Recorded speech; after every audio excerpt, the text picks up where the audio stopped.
ರೀತಿ ಭ್ರಷ್ಟಾಚಾರ ಆರೋಪಗಳು ಬಂದಾಗ ಸಿದ್ದರಾಮಯ್ಯನವರು ಏನ್ ಮಾಡಿದ್ರು, ಬಹಳ ಬುದ್ಧಿವಂತಿಕೆಯಿಂದ ಲೋಕಾಯುಕ್ತಕ್ಕೆ ಬೀಗವನ್ನ ಹಾಕಿ ಎಸಿಬಿಯನ್ನ ಸ್ಥಾಪನೆ ಮಾಡಿದ್ರು. ಯಾತಕ್ಕೋಸ್ಕರ ಮಾಡಿದ್ರು?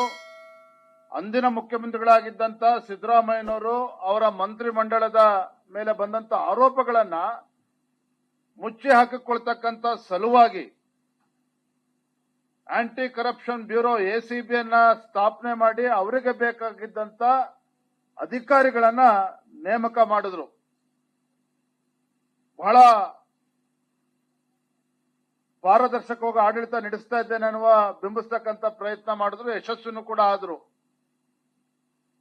ತದನಂತರದಲ್ಲಿ ಅವರ ನೇತೃತ್ವದಲ್ಲಿ ಅವರ ಸರ್ಕಾರ ಇದ್ದಾಗ ಕೆಂಪಣ್ಣ ಆಯೋಗವೂ ಕೂಡ ಸ್ಥಾಪನೆ ಆಯಿತು. ಅದರಲ್ಲಿ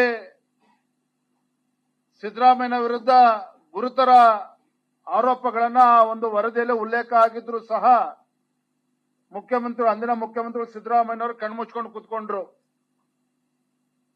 ಈಗ ರಾಜ್ಯದಲ್ಲಿ ಒಂದು ಭ್ರಷ್ಟಾಚಾರ ರಹಿತ ಆಡಳಿತನ ತರ್ತೇವೆ ಅಂತ ಹೇಳಿ ಅಧಿಕಾರಕ್ಕೆ ಬಂದಿರತಕ್ಕಂತ ಸಿದ್ದರಾಮಯ್ಯ ನೇತೃತ್ವದ ಕಾಂಗ್ರೆಸ್ ಸರ್ಕಾರ 187 ಕೋಟಿಯ ವಾಲ್ಮೀಕಿ ಅಭಿವೃದ್ಧಿ ನಿಗಮದ ಹಗರಣ ಇರಬಹುದು, ಮತ್ತೊಂದು ಕಡೆ ಮೈಸೂರಿನ ಮೂಡ ಹಗರಣ,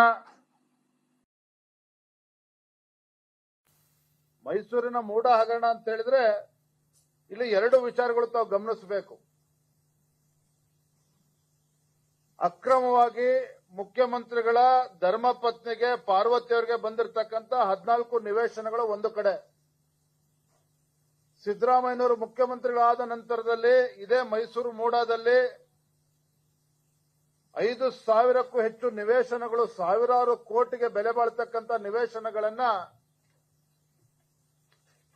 ಇವತ್ತು ಅವರಿಗೆ ಬೇಕಾಗಿರ್ತಕ್ಕಂಥ ಹಿಂಬಾಲಕರಿಗೆ, ರಾಜಕೀಯ ಪುಡಾರಿಗಳಿಗೆ, ರಿಯಲ್ ಎಸ್ಟೇಟ್ ದಲ್ಲಾಳಿಗಳಿಗೆ ಕೊಟ್ಟಿರ್ತಕ್ಕಂಥದ್ದು. ಇದು ಮೈಸೂರಿನ ಮೂಡ ಹಗರಣ. ಈ ಮೂಡ ಹಗರಣ ತೆಗೆದುಕೊಂಡು ನಾವು ಭಾರತೀಯ ಜನತಾ ಪಾರ್ಟಿ ಜೆಡಿಎಸ್ ಪಕ್ಷ ಮೊದಲ ಹಂತದಲ್ಲಿ ನಾವು ಬೆಂಗಳೂರಿಂದ ಮೈಸೂರಿಗೆ ಮೈಸೂರು ಚಲೋ ಅಲ್ಲೇ ಅಡ್ಡಗಟ್ಟಿದ್ರು. ನಾವು ಬೆಂಗಳೂರಿನೂ ಬಿಟ್ಟೇ ಇರಲಿಲ್ಲ. ನಾವು ಬೆಂಗಳೂರು ಹೊರವಲಯದಲ್ಲಿ ನಮ್ಮನ್ನ ಕಟ್ಟಾಕ್ತಕ್ಕಂತ ಕೆಲಸ ಮಾಡಿದ್ರು. ತದನಂತರದಲ್ಲಿ ಅಧಿವೇಶನದಲ್ಲಿ ಈ ಮೂಡ ಪ್ರಕರಣವನ್ನ ನಾವು ಕೈಗೆತ್ಕೋಬೇಕು, ಅಲ್ಲಿ ನಿಲುವಳಿ ಸೂಚನೆಯನ್ನ ಮಂಡನೆ ಮಾಡಬೇಕು ಅಂತೇಳಿ ಒತ್ತಾಯ ಮಾಡ್ತೀವಿ ಅಂತೇಳಿ ಅಧಿವೇಶನ ಶುರುವಾಗುವ ಒಂದು ದಿನ ಮುಂಚಿತವಾಗಿ 1 ಮ್ಯಾನ್ ಎನ್ಕ್ವೈರಿ ಕಮಿಷನ್ ಅನ್ನ ಸ್ಥಾಪನೆ ಮಾಡ್ತಾರೆ ಇದೇ ಸಿದ್ದರಾಮಯ್ಯನವರು ಮುಖ್ಯಮಂತ್ರಿಗಳು. ಕಳಂಕರಹಿತ ರಾಜಕಾರಣಿಗಳು, ಕಳಂಕರಹಿತ ಮುಖ್ಯಮಂತ್ರಿಗಳಾಗಿರುವಂತಹ ಸಿದ್ದರಾಮಯ್ಯನವರು ಕಳಂಕ ಬರಬಾರದು ಅನ್ನುವ ಸದುದ್ದೇಶ ದುರುದ್ದೇಶ ಎರಡನ್ನೂ ಇಟ್ಕೊಂಡು 1 ಮ್ಯಾನ್ ಎನ್ಕ್ವೈರಿ ಕಮಿಷನ್ ಅನ್ನು ಸ್ಥಾಪನೆ ಮಾಡ್ತಾರೆ ಶುರುವಾಗುವ ಒಂದು ದಿನ ಮುಂಚಿತವಾಗಿ. ಅಧಿವೇಶನ ಪ್ರಾರಂಭ ಆಯಿತು. ನಾವು ಮೂಡ ಬಗ್ಗೆ ಚರ್ಚೆ ಮಾಡಬೇಕು, ನಿಲುವಳಿ ಸೂಚನೆಯನ್ನ ಮಂಡನೆ ಮಾಡ್ತೇವೆ ಅಂತೇಳಿ ನಮ್ಮ ವಿರೋಧ ಪಕ್ಷದ ನಾಯಕರು ಹೇಳಿದ್ರೆ, ಕಾನೂನು ಸಚಿವರು ಹೇಳ್ತಾರೆ ದೇರ್ ಇಸ್ ನೋ ಸ್ಕೋಪ್. ಮೈಸೂರಿನ ಮೂಡ ಪ್ರಕರಣದಲ್ಲಿ ಈಗಾಗಲೇ ರಾಜ್ಯ ಸರ್ಕಾರ 1 ಮ್ಯಾನ್ ಎನ್ಕ್ವೈರಿ ಕಮಿಷನ್ ಅನ್ನ ಸ್ಥಾಪನೆ ಮಾಡಿದೆ, ಯಾವುದೇ ಕಾರಣಕ್ಕೂ ಇದ್ರ ಬಗ್ಗೆ ಚರ್ಚೆ ಮಾಡೋದಕ್ಕೆ ಅವಕಾಶ ಅಂತೇಳಿ ಸದನವನ್ನ ಮೊಟಕುಗೊಳಿಸ್ತಕ್ಕಂಥ ಕೆಲಸ ಮಾಡಿದ್ರು. ನಾವು ಅಹೋರಾತ್ರಿ ಧರಣಿ ಮಾಡಿದ್ರು ಸಹ ಅಧಿವೇಶನವನ್ನ ಮೊಟಕುಗೊಳಿಸಿ ಪಲಾಯನವಾದವನ್ನ ರಾಜ್ಯದ ಮುಖ್ಯಮಂತ್ರಿಗಳು ಮಾಡ್ತಾರೆ. ಭಾರತೀಯ ಜನತಾ ಪಾರ್ಟಿ ಸುಮ್ಮನೆ ಕೂರ್ಲಿಲ್ಲ. ಮಾಧ್ಯಮದವರು ತಾವು ಕೂಡ ಕೇಳ್ತಾ ಇದ್ರಿ, ಏನ್ರಿ ನೀವು ಬಿಜೆಪಿಯವರು ಬರೀ ಸೋಷಿಯಲ್ ಮೀಡಿಯಾದಲ್ಲಿ ಟ್ವಿಟರ್ನಲ್ಲಿ ಹೋರಾಟ ಮಾಡ್ತೀರಿ, ಯಾವುದೇ ಹೋರಾಟ ತಾರ್ಕಿಕ ಹಂತಕ್ಕೆ ತೆಗೆದುಕೊಂಡು ಹೋಗಲ್ಲ ಅನ್ನೋ ನೋವು ನಿಮಗೂ ಕೂಡ ಇತ್ತು. ಹಲವಾರು ಬಾರಿ ಪ್ರಶ್ನೆಯನ್ನ ಮಾಡಿದ್ರಿ. ಆದ್ರೆ ಭಾರತೀಯ ಜನತಾ ಪಾರ್ಟಿ ನಮ್ಮೆಲ್ಲ ಹಿರಿಯರ ಒಂದು ಜೊತೆ ಚರ್ಚೆ ಮಾಡಿ ಜೆಡಿಎಸ್ ಪಕ್ಷವನ್ನು ಕೂಡ ವಿಶ್ವಾಸಕ್ಕೆ ತೆಗೆದುಕೊಂಡು ಬೆಂಗಳೂರಿಂದ ಮೈಸೂರಿಗೆ ಪಾದಯಾತ್ರೆ ಮಾಡಿದ್ವಿ, ಹೋರಾಟ ಮಾಡಿದ್ವಿ.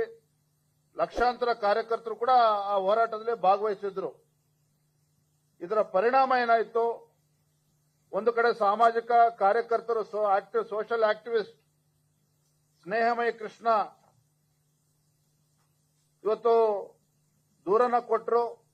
ತದನಂತರದಲ್ಲಿ ಏನೇನು ಬೆಳವಣಿಗೆಗಳಾಗಿದೆ ತಾವೆಲ್ಲ ನೋಡಿದಿರಿ.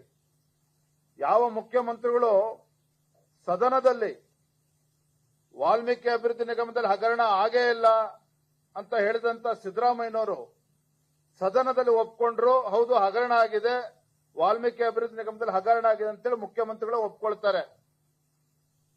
ನಾನು ಕಳೆದ ಬಾರಿ ಇದೇ ನಮ್ಮ ಜಗನ್ನಾಥ ಭವನದಲ್ಲಿ ನಾನು ಪತ್ರಿಕಾಗೋಷ್ಠಿ ಮಾಡಿ ಹೇಳಿದ್ದೆ.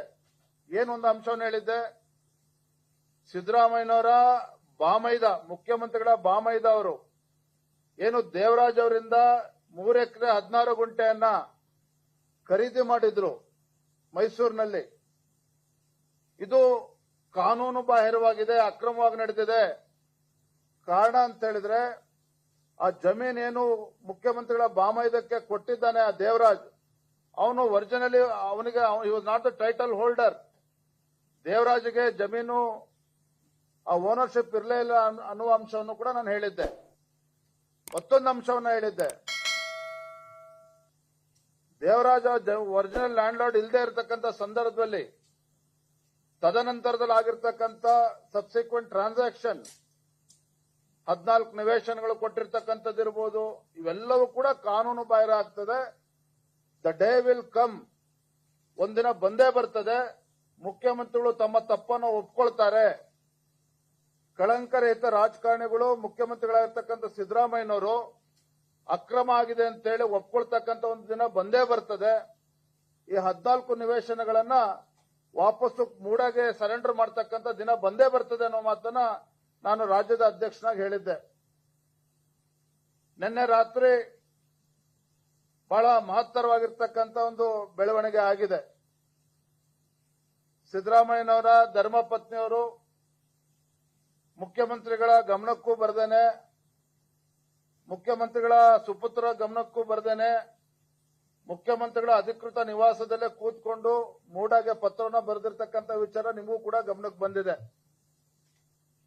ಯಾಕೆ ಅಂತ ಬರೆದಿರ್ತಕ್ಕಂಥ ಪತ್ರ ಬಹಿರಂಗ ಆಗಿರ್ತಕ್ಕಂಥದ್ದು, ಮುಖ್ಯಮಂತ್ರಿಗಳೇನು ಪತ್ರಿಕಾ ಮಿತ್ರರಿದ್ದಾರೆ ಅವರ ಒಂದು ಗ್ರೂಪ್ ಅಲ್ಲಿ ಹೋಗಿರ್ತಕ್ಕಂಥದ್ದು. ಅವರ ಧರ್ಮಪತ್ನಿಯವರು ಹೇಳಿದ್ದಾರೆ, ಸಿದ್ದರಾಮಯ್ಯನವರಿಗೆ ಇವತ್ತು ಕಳಂಕ ಬರಬಾರದು, ತೊಂದರೆ ಆಗಬಾರದು, ಹಾಗಾಗಿ ಈ 14 ನಿವೇಶನಗಳನ್ನ ವಾಪಸ್ಸು ಮೂಡಾಗೆ ನಾನು ಕೊಡ್ತಾ ಇದ್ದೇನೆ ಅನ್ನುವ ಮಾತನ್ನ ಅವರ ಧರ್ಮಪತ್ನಿಯವರು ಹೇಳಿರ್ತಕ್ಕಂಥದ್ದು. ಇವತ್ತು ನಾನು ನಮ್ಮ ತಮ್ಮ ಮುಂದೆ ಇಡ್ತಕ್ಕಂಥ ಪ್ರಶ್ನೆ, ಇವತ್ತು ಪಾರ್ವತಿ ಸಿದ್ದರಾಮಯ್ಯನವರ ಧರ್ಮಪತ್ನಿಯವರು ಅವರಾಗೆ ಪತ್ರವನ್ನ ಬರೆದಿದ್ದಾರೋ ಮೂಡಾಗೆ ವಾಪಸ್ ಸೈಟ್ ಕೊಡ್ತೇನೆ ಅಂತೇಳಿ ಬಲವಂತವಾಗಿ ಬರೆದಿದ್ದಾರೋ ನಮಗೆ ಗೊತ್ತಿಲ್ಲ. ಆದ್ರೆ ಒಂದಂತೂ ಇವತ್ತು ರುಜುವಾತಾಗಿದೆ, ಯಾವ ಮುಖ್ಯಮಂತ್ರಿಗಳು ಸಿದ್ದರಾಮಯ್ಯನವರು ನಾನು ಜಗ್ಗೋದಿಲ್ಲ, ನಾನು ಬಗ್ಗೋದಿಲ್ಲ ಅಂತೇಳಿ ಆರ್ಭಟ ಮಾಡ್ತಾ ಇದ್ರು, ಯಾವ ಮುಖ್ಯಮಂತ್ರಿಗಳು ಸಿದ್ದರಾಮಯ್ಯನವರು ನಾನೇನು ತಪ್ಪೇ ಮಾಡಿಲ್ಲ, ಇದೆಲ್ಲವೂ ಕೂಡ ರಾಜಕೀಯ ಪ್ರೇರಿತವಾಗಿರ್ತಕ್ಕಂಥದ್ದು ಅನ್ನುವ ಆರೋಪವನ್ನ ನಮ್ಮ ಮೇಲೆ ಮಾಡ್ತಾ ಇದ್ರು, ಯಾವ ಮುಖ್ಯಮಂತ್ರಿಗಳು ಸಿದ್ದರಾಮಯ್ಯನವರು ತರಾತುರಿಯಲ್ಲಿ ಬೈರ್ತಿ ಸುರೇಶನ್ನ ಮೈಸೂರಿಗೆ ಕಳಿಸಿ, ಸಚಿವರನ್ನ ಕಳಿಸಿ, ಆತುರದಲ್ಲಿ ಅಧಿಕಾರಿಗಳ ಸಭೆಯನ್ನ ಮಾಡಿ ಅಧಿಕಾರಿಗಳ ಒಂದು ವರ್ಗಾವಣೆನೂ ಕೂಡ ಆಗ್ತದೆ.